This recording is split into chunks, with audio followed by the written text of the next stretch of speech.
Let's set up your brand context so everything that's generated sounds and looks exactly like your business.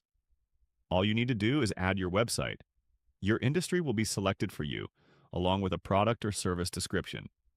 Then, choose the goals you want to focus on, which will also guide recommendations and optimizations. Next are the instructions. This is where you can add a custom prompt, but most of it is already filled in for you. Then comes your products or services. You can pull them directly from your website or add them manually. It's always better to promote individual products or services instead of only focusing on your overall brand. That way, you cut through the clutter and speak directly to people's needs. Make sure you add raw assets, like clean images without text, so they can be turned into ad creatives easily.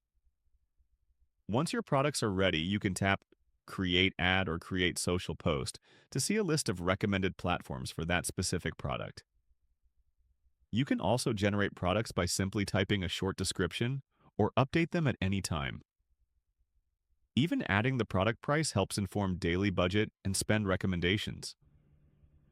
From there, just select Create Ad on your product, choose the platform you want, and you're ready to launch ads for your products or services.